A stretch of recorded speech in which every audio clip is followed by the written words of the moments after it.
En presque 3 ans, votre ville a changé. Enfin, Tourcoing s'est réveillé. Ce soir, c'est une nouvelle image de votre ville que vous allez découvrir. Grands projets, nouvelles animations, amélioration du cadre de vie, retour sur une année énergique et mouvementée qui annonce une nouvelle année haute en couleurs et définitivement positive pour notre ville. D'abord, pour nos petits Tourquenois. Oubliés depuis des années, beaucoup d'écoles de Tourcoing se trouvaient dans un état lamentable. Afin d'offrir aux petits Tourquenois un cadre d'apprentissage agréable et fonctionnel, nous avons investi en 2016 5 millions d'euros pour la rénovation complète de plusieurs écoles, comme celle de Condorcet, La Fontaine ou encore Balzac Hugo. Comme nous nous y sommes engagés, 7 nouvelles écoles vont être entièrement rénovées en 2017. L'épanouissement de vos enfants nous est précieux. Nous avons ainsi décidé d'offrir un livre à chaque élève, du CP au CM2, des écoles publiques et privées de Tourcoing, à chaque trimestre. Ils pourront ainsi se constituer une petite bibliothèque bien à eux dès leur plus jeune âge. C'est d'ailleurs pour que leurs premières années se passent pour le mieux, ainsi que pour leurs parents, que nous soutenons le développement des crèches et des maisons d'assistantes maternelles dans toute la ville. Ainsi, chaque parent peut trouver la solution de garde qu'il préfère pour l'épanouissement de son enfant. Pour que le regard sur Tourcoing change et permette d'attirer visiteurs et entrepreneurs, plusieurs grands projets sont en train de voir le jour, comme celui du quadrilatère des piscines, qui reconstruira une partie du centre-ville laissée à l'abandon depuis de nombreuses années. Sur ce secteur, logements, bureaux, commerces, écoles, salles de spectacle seront implantés. C'est un projet ambitieux et nécessaire qui modernisera et densifiera notre centre-ville. Grâce à l'arrivée du Ouigo, plus de 2000 voyageurs transitent chaque jour par la gare de Tourcoing. Délaissée pendant plusieurs années, elle retrouve peu à peu aujourd'hui sa stature.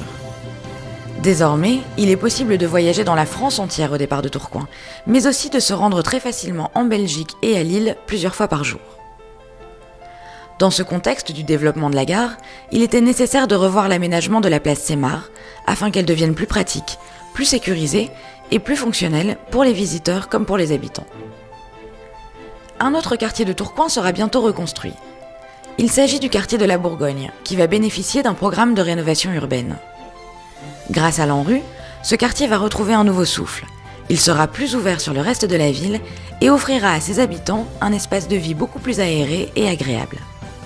Enfin, le cœur de notre ville va bientôt être transformé. La Grand Place de Tourcoing fait partie de son histoire, et elle est son image. C'est pourquoi nous devons la rendre plus accessible, plus fonctionnelle et encore plus belle. Un centre-ville attrayant attire investisseurs et entrepreneurs. Pour redynamiser notre économie locale, nous avons lancé un plan commerce avec des mesures uniques en France, comme la prise en charge de 50% de la taxe foncière, mais aussi d'autres moyens, comme l'aide au loyer et les 45 minutes de stationnement offertes. Cette redynamisation passe aussi par notre volonté de baisser les impôts locaux. En 2015 et 2016, nous avons baissé de 2% par an le taux de la taxe d'habitation. En 2017, nous avons fait le choix de baisser ce taux de 3%. C'est une mesure exceptionnelle au regard du contexte économique national. Nous le faisons, comme nous l'avons promis, pour rendre Tourcoing plus attractive, mais aussi pour aider du mieux possible les Tourquenois. C'est aussi pour cela que nous avons créé des forums pour l'emploi. Ils ont été un véritable succès et nous continuerons à tout faire pour favoriser et soutenir le retour à l'emploi. Tourcoing attire et intéresse à nouveau. Des commerces s'installent et des entreprises investissent les lieux. Tourcoing bouge et ce n'est encore qu'un début. L'ouverture de l'IMA dans l'ancienne école de natation en est la preuve. Avec plus de 6000 visiteurs en à peine 5 jours, nous avons relevé le pari gagnant de faire de cette structure une institution culturelle majeure dans notre région des Hauts-de-France. Concerts, expositions, animations, grands projets, Tourcoing a changé. Nous faisons tout pour elle et elle nous le rend bien.